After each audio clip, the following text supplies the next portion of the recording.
I was pleasantly surprised to see a conference in NCR start bang on time at 10. Never seen that, trust me. Looks like we are all really, really keen on coming back to in-person presentations, conferences and seminars. So that's definitely a positive sign. Thank you very much once again, panelists, for being here today. So we've had some wonderful talks. It's good to see some familiar faces, actually. We've had some wonderful talks and presentations over the past hour and a half, couple of hours. Quite a few points that I wanted to touch upon as part of the panel discussion have already been spoken about, but I'll still talk about them, maybe get your perspectives as well. Arindam, I want to start with you. In fact, I had wanted to ask this question to Ranveer, but I believe he's caught in a meeting, so he's not joining us today. Ranveer Singh from NITI Aayog. One of the points, that we have seen, we've seen what the panelists spoke about earlier about creating that ecosystem, right?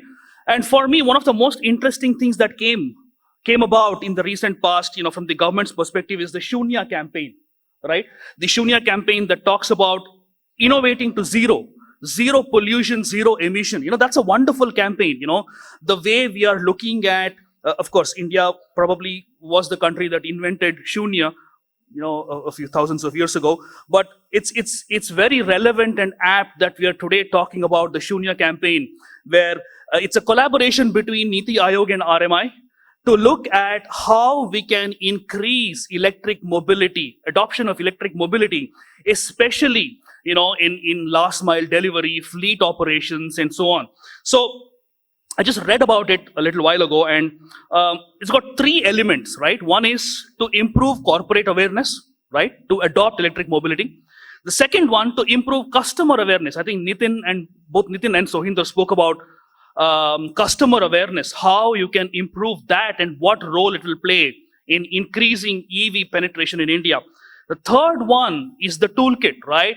What kind of analysis, dashboards, after service sales kits you can provide. So from your perspective, Arindam, you head the Automotive Skill Development Council, very, very integral part in India to upskill and reskill, all the people involved in this. So from your perspective, how do you see the Shunya campaign, evolving in the Indian context? What are your thoughts there?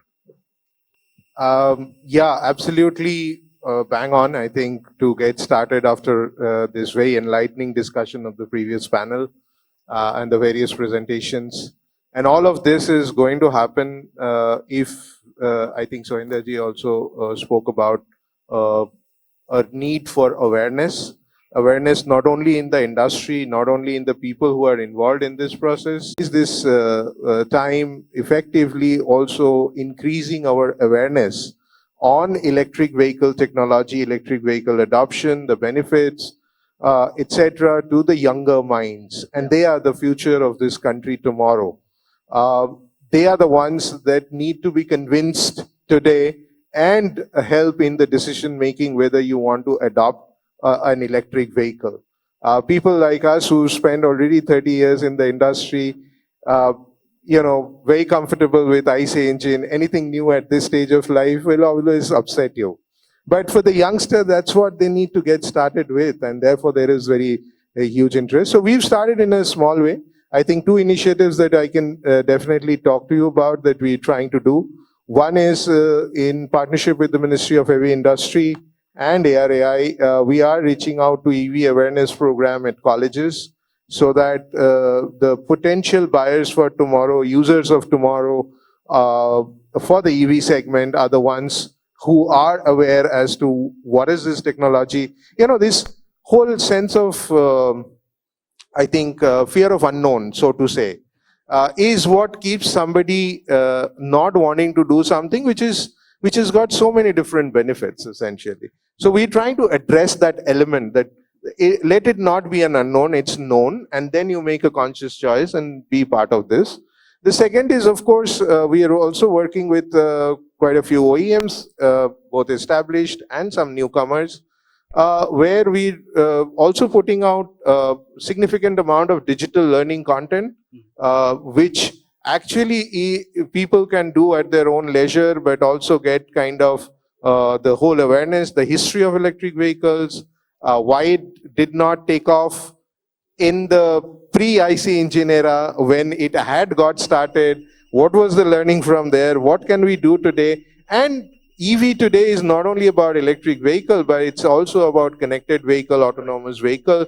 So a much more wider awareness of what vehicles and mobility solutions of tomorrow could be looking like. And I think that's one of the major roles that we would want to play as a key stakeholder in this ecosystem.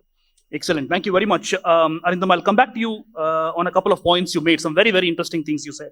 Sajal, I'll come to you now.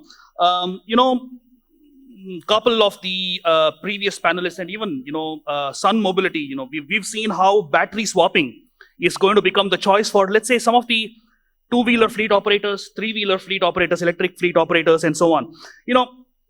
You represent the Charge Point Operator Society of India, right?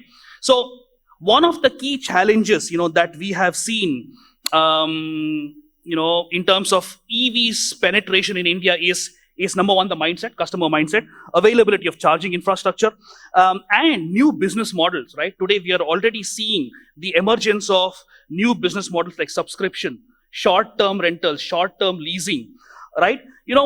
Also one of the key challenges when it comes to battery swapping is interoperability, right? Today, we do not have interoperability. Every OEM has his or her own specification of a battery. From a charging point operator's perspective, how do you see all these things coexisting? Because it's never going to be a case of, one hat fits all situation, right? Every situation or every solution, will have a place in the market. Fast charging, slow charging, swapping, you name it, right? So from your perspective, how do you see the evolution of multiple modes of charging, swapping, and other infrastructure solutions coming up? So thank you. Yeah, it works. Thank you for having me here. And I think the previous panel set the tone of the discussion today. We had some very illustrious speakers. They highlighted the various parameters that actually face this ecosystem, this community. There are challenges, of course, but then business is like a flowing water. Yeah. It will find its own course. And you can't define everything on day one. But I think the positives that I like to speak as a representative of the Charge Point Operator Society is that the vision is aligned of the private sector and the government. And now from the central government, it is flowing to the state government. Yes, there are challenges like non-standard chargers, non-standard batteries, but eventually through the nodal organizations like Charge Point Operator Society, through the various other organizations which Mr. Sohinder, Gill represent, ECMA, SIAM, and of course various ministries, Ministry of Heavy Industry, Ministry of Power, Ministry of the NITI Aayog itself. So they are all aware of the problem. And as we sit down and discuss and deliberate these issues, a solution would also be found. Right. So, right now we can have capacity-wise or category-wise classifications, like you have two-wheelers, three-wheelers, which has really revolutionized the e-vehicle penetration in India. It is for anyone to see. Right. And so there it will work on whether it will work on 12-volt battery or 48-volt battery and what capacities depending on the mileage and the range point anxieties and all that. Also, there is the three-wheelers, that is the fleet. Also, there will be the four-wheelers. Right. And also, there will be the heavy trucks and tractors. They have already been experimented with the the battery technology. Even now they're talking of the locomotive, railway locomotive, running with that. So there will be category-wise, standardization, I believe. It should not be, one shoe fit all, as you very rightly said. Right. So the category-wise will evolve as the stakeholders sit down and discuss, and then some consensus and government policy support would be required to standardize it all. Correct. So just a follow-up question on the standardization. I mean, even in charging infrastructure, you've got CCS1, CCS2, CHAdeMO, China has its own, India wants to have its own as well.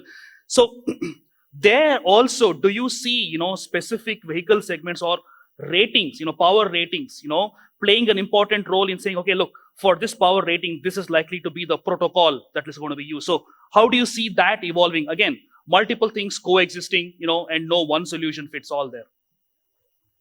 The biggest difference between the ICE technology, the internal combustion engine technology, was very, very mechanical oriented, very legacy oriented. You had very complex dies and, the trimmings, etc. Whereas in terms of the electric mobility, there are much less moving parts. Correct. The word is at the same common platform. You can catch up with any of the highest evolved technologies very, very fast. So in terms of the standardization also, with the right government push and right stakeholders consensus, this should evolve. This should not be a difficult proposition at all. Right. Thank you very much. Thank you very much for that. So Akash, I'll come to you now. I just read the news that you are going to onboard 3,000 women, in as delivery partners in 2022. That deserves a round of applause. I mean, that's a huge step, because we have always seen the automotive industry, or at least women participation in the automotive industry fairly limited, in the traditional sense. But I'm guessing electric mobility or electrification is going to break that bias. So, the Break the Bias initiative that we've all seen, over the recent times, is something that's very encouraging to see. Somebody like Zip, taking that initiative to onboard women. So tell us, your experience and learning from, aiming to have an inclusive workforce. How do you see yourself setting an example for somebody, for every other newcomer to follow? Tell us your experience on that. Sure, thanks, Kaushik. Yeah, so I think we started back 4.5 years, and the first Break the Bias initiative was to have a co-founder who's a woman, right? That's how we started off. And when we started doing deliveries, right, for a lot of grocery companies, e-commerce companies, there was a very clear intent to, one, definitely go electric, and at the same time to have women workforce. And then we started deploying, and asking that how to source women, because it was not very easy for us, right? When we got the first set of around 20 women, almost 2 years back, to start doing deliveries, and we started tracking their behavior, I think we saw that, they were a lot more organized, a lot more disciplined. EV added a very good value to them, because, it's a very light vehicle versus a bike or an Activa, which is usually, or an IC engine vehicle, which is heavy. It's just, it's a race and brake, right? It doesn't go to a crazy speed at the moment, which is what we also restricted, all our vehicles to. And the kind of behavior from the customer and the feedback that we received from the customers, was also very pleasant, right? Because if you have a women delivery partner delivering you vegetables, right, you would have that smile on your face. So the customer experience went to a different level.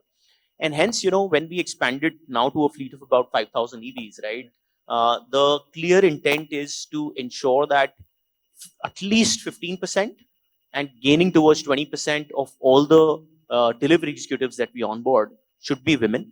I would love if, industry can help us, from different sources to hire more of such, especially, sir, from various, initiatives. But yeah, I mean, we've appointed some agencies who specifically work on finding women for us and manage their payroll and manage their pay cycles.